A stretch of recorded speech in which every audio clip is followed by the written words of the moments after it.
जय श्री राधे कृष्णा। प्यारे सज्जनों, आज हम एक ऐसे भक्त की बात करते हैं जिसने भगवान की कही गई बातों पर स्याही लगा दिया। बात इस तरह है कि एक ब्राह्मण थे जो पूजा पाठ कराते थे।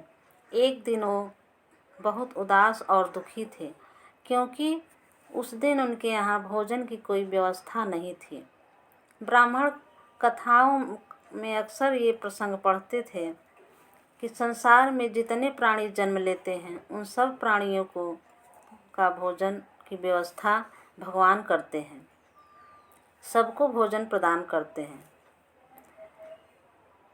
यही बात सोचते हुए उसने कथा की पुस्तक उठाया और उसमें जो भगवान ने कहा था कि मैं सबको भोजन प्रदान करता हूँ, इस बात पर स्याही लगा दिया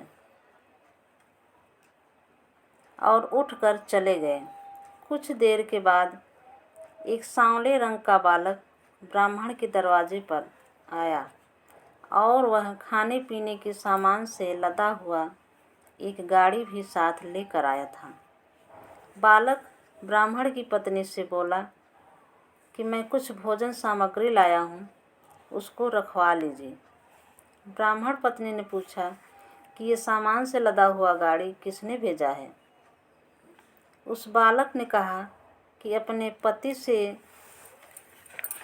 ये कहना कि जिसके मुंह पर आप स्याही लगाए हैं वही यह सामान देकर गए हैं। इसके बाद जब ब्राह्मण घर वापस आए तो देखा कि घर में पकवान बन रहे हैं।